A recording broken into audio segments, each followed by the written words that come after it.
Hi guys, welcome back to my channel. Thank you so much for watching this video, and if you're watching my face for the first time, then hi, my name is Mamta. Last year I uploaded my dental implants braces video, which a lot of few people liked, and so many people left so many questions which I have no idea about and I'm not qualified to answer.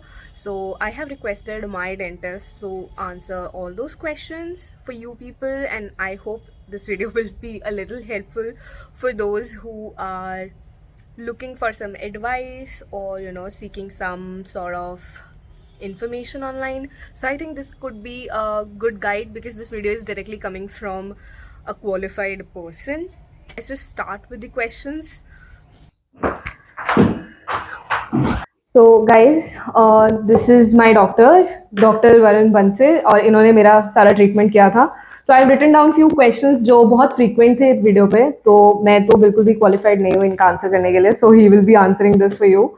तो the first question is from Rohita Gandhi, जिन्होंने बोला है कि hi ma'am, I had braces only in my upper teeth. Is there any problem? Is it compulsory to keep braces for both top and bottom? Please tell me. In many cases हम सिर्फ अपर teeth में ही braces लगाते हैं. ऐसा नहीं है कि दोनों जॉज में लगने चाहिए. केस टू केस डिपेंड करता है. तो अगर आपके एक ही साइड लगे थे तो डॉक्टर ने आपको केस देख के डिसाइड किया हुआ, तो इट्स फाइन. हाँ, इवन मेरे भी आई गेस ऊपर ही लगे थे, नीचे तो कुछ नहीं लगा. हाँ.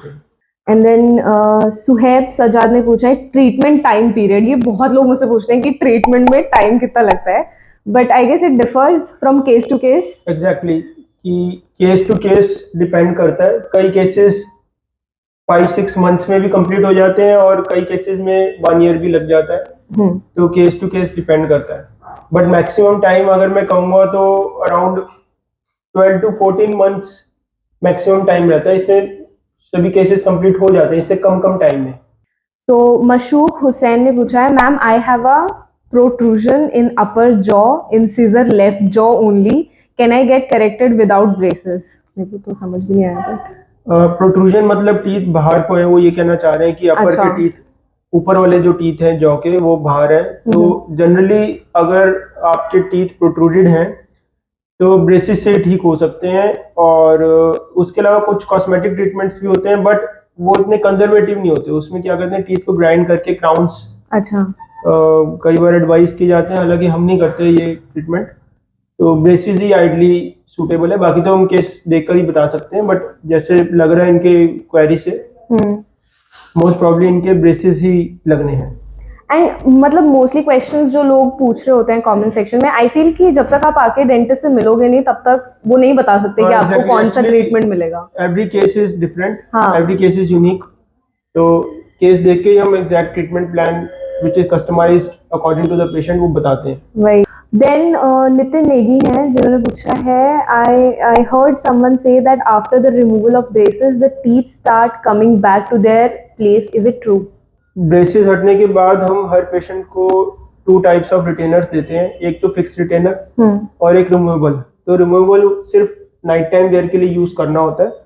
और जितना हम ड्यूरेशन बताते हैं रिटेनर वेयर का, अगर पेशेंट करें तो जनरली टीथ स्टेबल हो जाते हैं और फिर रिलैप्स के चांसेस काफी कम हो जाते हैं. ओके. और फिक्स रिटेनर तो हम काफी लॉन्ग ड्यूरेशन पे 5-6-7 साल लगे रहने देते हैं. अच्छा. तो रिलैप्स के चांसेस काफी कम हो जाते हैं. क्योंकि अगर हमारी एडवाइस फॉलो करेंगे ब्रेसेस हटने के बाद तो रिलैप्स के चांसेस काफी कम हो जाते हैं. हालांकि ये कुछ पेशेंट्स रिटेनर्स हम देते हैं बट लगाते नहीं है. तो उन केसेस में रिस्क रहता है रिलैप्स होने का. तो मतलब इट इज पॉसिबल अगर आप नहीं सुनोगे तो. हाँ, अगर आप रिटेनर्स नहीं लगाएंगे तो डेफिनेटली रिस्क है रिलैप्स का. देन जिगर ने पूछा है, did your doctor mention that you have to wear retainers life time? हर केस में रिटेनर्स लाइफ टाइम वेयर करने की जरूरत नहीं होती. ओके. कुछ केसेस ट्रीटमेंट कंप्लीट होने के बाद स्टेबल रहते हैं. उनमें आप around 1 to 2 years retainers use करिए और वो सफिशिएंट रहता है.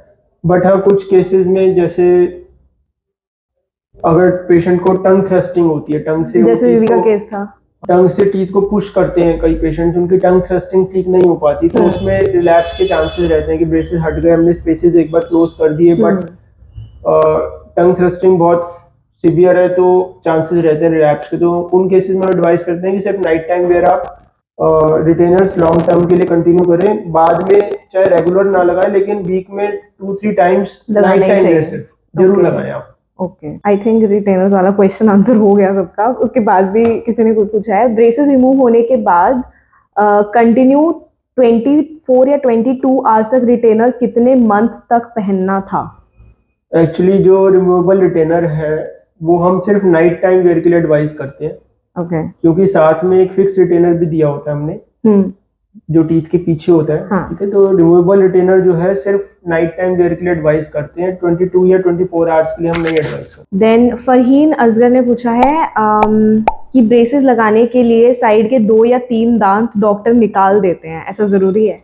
जरूरी नहीं है, बट इन मैनी केसेस हम 4 टीथ भी रिमूव करते हैं, 3 टीथ भी रिमूव करते हैं, किसी केस में 2 या 1 टीथ भी रिमूव करते हैं। तो मैं कहूँगा 100 केसेस में से हम अराउंड 70 to 75 केसेस में टीथ रिमूव करते हैं। 1 to 4 मतलब 1 से 4 दांत हम रिमूव करते हैं। ओके। 25% या 30% केसेस ऐसे होते हैं जो नॉन एक्सट्रैक्शन मतलब टीथ रिमूव नहीं करते, उनमें पहले ही पेशेंट के स्पेसेस होते हैं, बल्कि पेशेंट स्पेसेस क्लोज कराने आए होते हैं। ओके। तो जो टीथ रिमूव करते हैं वो हमें स्पेस की रिक्वायरमेंट होती है। ओके, तो ये प्रोट्रूजन जो आपने बताया था उस केस में होता है? हाँ, प्रोट्रूजन होगा और स्पेस अवेलेबल नहीं होगी। अब किसी का प्रोट्रूजन है बट स्पेसेस पहले से टीथ में, तो हम उसी स्पेस को क्लोज कर लेंगे। ओके। बट अगर स्पेस अवेलेबल नहीं है तो स्पेस बनाना चाहिए, पड़ेगा। तो स्पेस के लिए हम टीथ रिमूव करते हैं। ओके। या किसी पेशेंट को क्राउडिंग है, टीथ आगे पीछे है, तो उन केसेस में हमें टीथ रिमूव करके स्पेस क्रिएट करनी पड़ती है। ओके। देन विभा कुशवाहा है, मतलब एक सब्सक्राइबर जिन्होंने पूछा है कि डेंटल इम्प्लांट से कितने दिन पहले ब्रेसेस लगवाने पड़ते हैं? ये भी again case to case depend करता है। अगर हमें इम्प्लांट के लिए स्पेस क्रिएट करनी है ब्रेसेस से, तो ऑब्वियसली पहले ब्रेसेस लगेंगे, स्पेस क्रिएट होगी और फिर इम्प्लांट होगा। ओके। कुछ केसेस में क्या होता है कि स्पेस पहले से अवेलेबल है, पेशेंट ने कोई मोलर वगैरह काफी पहले निकलवा दिया होता है कैविटी लगने से, खराब होने से। अच्छा। तो उनको हमने दोनों चीज एडवाइस की होती है कि आप ब्रेसेस भी कराइए फ्रंट के टीथ के लिए, और आपके मोलर्स नहीं है तो इम्प्लांट करिए। तो उस केस में तो हम पहले ही इम्प्लांट कर देते हैं, क्योंकि स्पेस पहले ही अवेलेबल है। अच्छा, ठीक है। तो फ्रंट के टूथ में कई बार क्या होता है कि स्पेस क्रिएट करके फिर इम्प्लांट करते हैं। ओके। ये बड़ा कॉमन केस है कि पेशेंट के कई टीथ मिसिंग होते हैं नेचुरली, और फिर स्पेस लेकिन अवेलेबल नहीं होता, स्पेस सारे में इक्वली डिस्ट्रीब्यूटेड होता है। तो हम ब्रेसेस से वो पहले स्पेस बनाते हैं टूथ का जो नेचुरली मिसिंग होता है, और फिर वहाँ इम्प्लांट करते हैं, जैसे आपका केस था। ठीक है ना। तो इसमें तो पहले ब्रेसेस लगेंगे 6 मंथ्स के लिए, अराउंड जनरली लगते हैं 6 to 8 मंथ्स के लिए, और फिर इम्प्लांट करते हैं। देन सुशांक युवराज ने पूछा है, is it crown teeth allows braces? हाँ, ये भी बड़ा कॉमन है कि ब्रेसेस लगने होते हैं पेशेंट्स के, और पहले से किसी एक टूथ पे क्राउन होता है उनका, पोर्सलेन का या जिरकोनिया का, तो उन पे ब्रेसेस लग जाते हैं, कोई इशू नहीं आता। ओके। उसमें ब्रेसेस को बॉन्ड करने का प्रोसीजर डिफरेंट होता है, उसमें कोई ज्यादा इशू नहीं होता। Then somebody asked कि I have small gap in front of my tooth around 0.25 millimeters. How long it will take to close the gap and how much money I have to spend? देखिए, इसमें again हमें case देखना होगा, फिर फिर कर सकते हैं कि कितना टाइम ब्रेसेस लगेगा, क्योंकि आपकी मेन कंसर्न है जो 0.25 मिलीमीटर गैप है वो, बट हो सकता है कुछ और भी प्रॉब्लम्स हो जो हमें ठीक करनी पड़े ब्रेसेस से। और एक ऑप्शन और भी होता है ब्रेसेस के अलावा, अगर इतना छोटा गैप है तो हम कंपोजिट का विनियर्स कर देते हैं, जो सिंगल सिटिंग का ट्रीटमेंट होता है, बहुत ज्यादा एक्सपेंसिव भी नहीं होता। और वो भी बहुत कॉमनली हम करते हैं। उसमें क्या होता है? उसमें क्या होता है कि अगर सेंटर में 2 टीथ के बीच में गैप है, तो हम दोनों, मान लो 0.25 मिलीमीटर गैप है, तो जो दोनों नेबरिंग टीथ हैं उनको 0.25 का हाफ हो गया 0.125 मिलीमीटर दोनों टीथ को एक्सटेंड कर देंगे और स्पेस को क्लोज कर देंगे विदाउट ब्रेसेस। ओके। अच्छा, तो वो देख के हम ऑप्शन बता सकते हैं, बट हाँ, इतना अगर छोटा गैप है तो उसमें डेफिनेटली आप कंपोजिट विनियर से गैप क्लोज करा सकते हैं। देन जिया सांगी ने पूछा है कि कितने टाइम में चेंज होता है वायर दांतों का?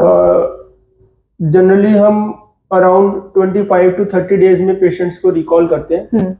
और ये जरूरी नहीं है कि हर बार वायर ही चेंज होगी, कई बार वायर नहीं चेंज होती, कुछ और हमें पार्ट्स लगाने होते हैं ब्रेसेस के, ठीक है ना। तो but generally appointments 25 to 30 days में होती है।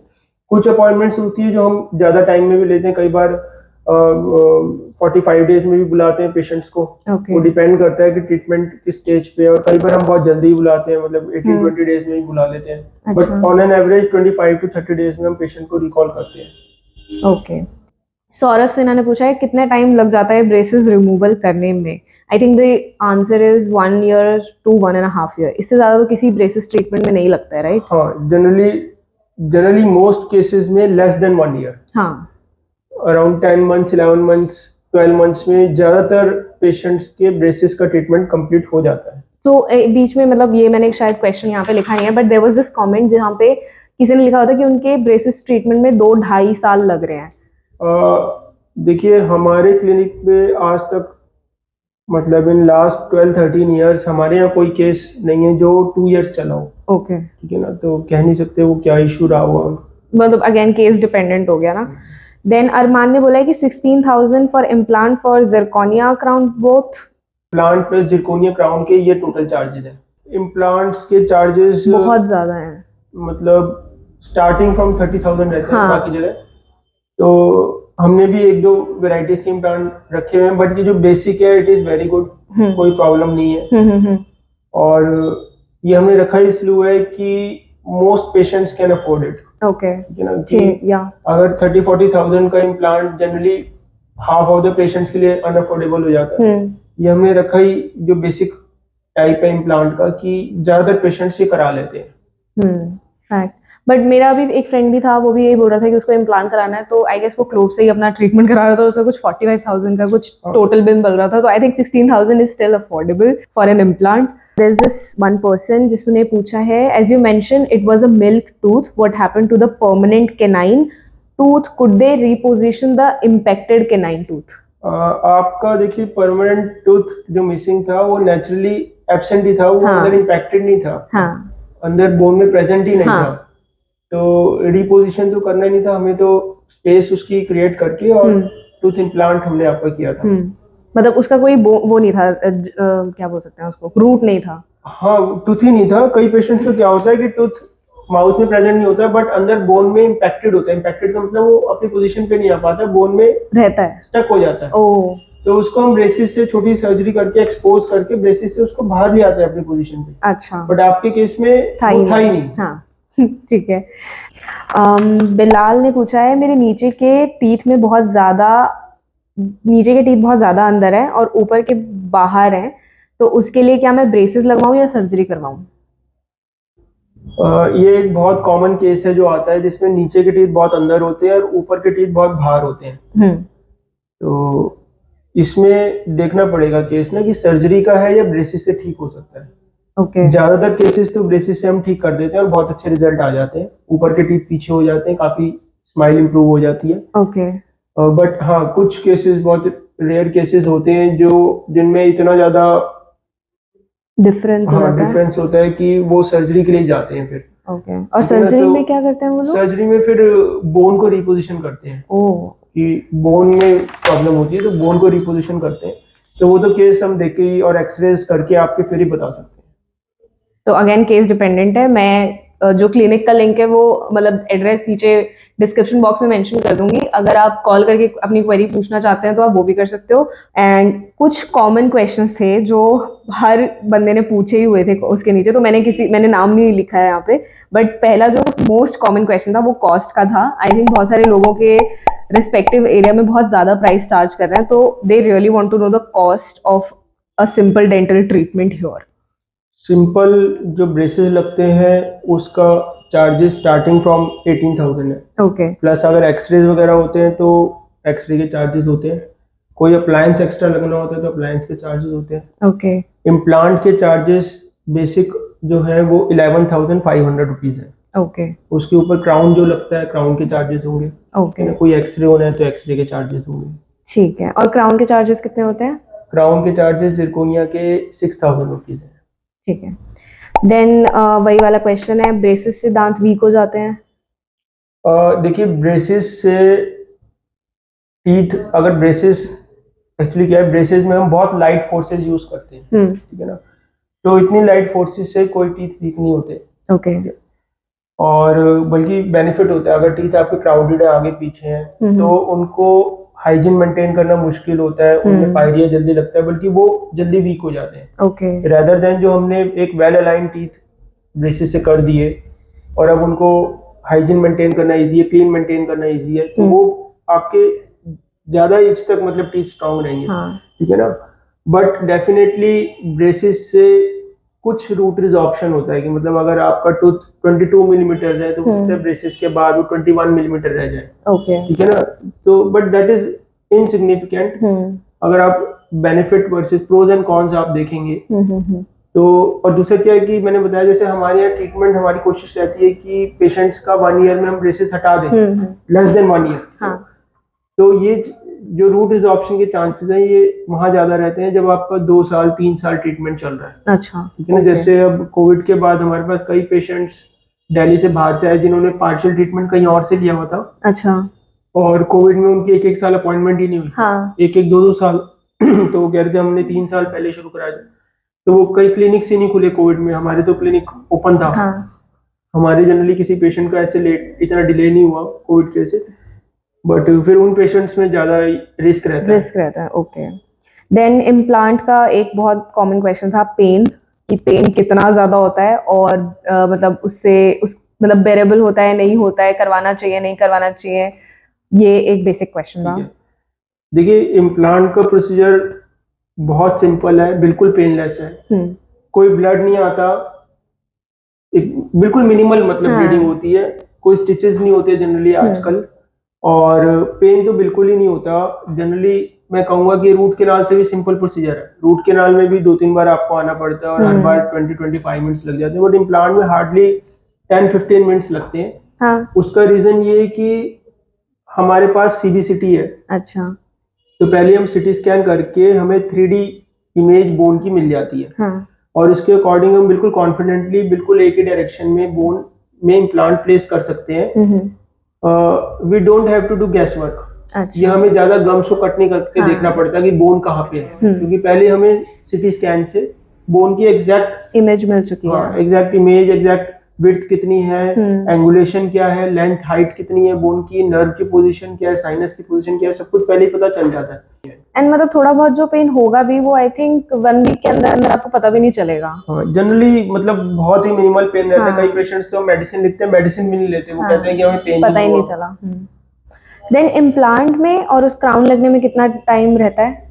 जनरली अगर नीचे वाले जॉ में हमने इम्प्लांट प्लेस किया है तो 2 मंथ्स का वेटिंग रहता है, और अपर जॉ में अगर इम्प्लांट प्लेस किया है तो 3 मंथ्स का वेटिंग रहता है। ओके। और हमारे पास कुछ और भी नए टाइप्स के, नए टेक्नोलॉजी के इम्प्लांट्स है, कॉर्टिकोबेसल इम्प्लांट्स होते हैं जिनमें हम इमीडिएट लोडिंग भी कर देते हैं, मतलब इम्प्लांट्स प्लेस करके विदिन 2 या 3 डेज भी अब हम प्रोसेस दे देते हैं। अच्छा। तो वो भी लेकिन केस टू केस वेरी करता है। हम ही आपको एडवाइस करते हैं आपका केस देख के, एक्सरे देख के कि which one is best for you. Then during this process क्या हमारा वेट लॉस होता है, लाइक इम्प्लांट में या ब्रेसेस में वेट लॉस होता है, किसी ने पूछा है? नहीं, जनरली तो ये प्रॉब्लम नहीं आती है। ओके। हालांकि हार्ड चीजें हम मना करते हैं। हाँ, पिज्जा या फिर कोक वगैरह मना करते हैं। हाँ, बट जनरली अगर आप देखेंगे कि जो चीजें हम मना करते हैं वो वैसे भी जंक फूड ही होता है, अनहेल्दी फूड होता है। तो बल्कि आपका वेट आइडियल रेंज में आ जाएगा, आपको बेनिफिट ही है। हाँ, तो बस वही किसी ने पूछा था कि वो अंडरवेट है, वीकनेस आपको हो जाएगी। आपको ऑब्वियसली जंक फूड के लिए हम मना करते हैं, कोई पिज्जा नहीं खाना है, पॉपकॉर्न नहीं खाना है, या बहुत ज्यादा स्वीट चीजें, मीठी चीजें, कैविटीज ना लग जाए इसलिए वो अवॉइड करनी है। तो ऐसे किसी को वीकनेस नहीं होती है। आप हेल्दी फूड सब खा सकते हैं, ठीक है ना। कुछ ज्यादा आपको हार्ड चीज खानी है, जैसे कुछ रेडिश है या कैरेट है, तो वो आप छोटे पीस में करके खा लीजिए। And Apple I think directly नहीं खाना होता है, ये बहुत ही कॉमन बेसिक सेंस है, बट फिर भी आगे से बाइट नहीं करना, बट आप उसके स्लाइसेस करके ले सकते हैं। देन पेमेंट का एक क्वेश्चन था जेनरिक कि पेमेंट कैसे करनी है, and is there a consultation fee every time you visit the clinic? नहीं, एवरी टाइम कंसल्टेशन नहीं होती है। एक जो टोटल चार्जेस हैं वो शुरू में हम बता देते हैं, और जब ब्रेसेस लगते हैं फर्स्ट अपॉइंटमेंट में तो हाफ चार्जेस शुरू में हम मतलब we tell the patient to pay, and then every month you can pay around 1000 or 1500, और जो बैलेंस रहता है वो जब ब्रेसेस डीबॉन्ड होते हैं, ब्रेसेस हटते हैं, तो आपको जो रिमेनिंग बैलेंस है टोटल में से वो तब पे करना होता है। ये हो गया एंड बस यही था लास्ट क्वेश्चन भी. तो I guess most of the questions हमने आंसर कर दिए हैं guys. I will try to make this video short, crisp and to the point. बाकी if you have any other query I will leave all the information in the description box. You can reach out to the doctor directly. उनको call भी कर सकते हो, clinic पे भी आ सकते हो. And if you still have any question you can leave in the comment section. I think आपके क्लिनिक में से कोई आंसर कर ही देगा. हाँ, definitely. And we'll see you next time. Okay, bye.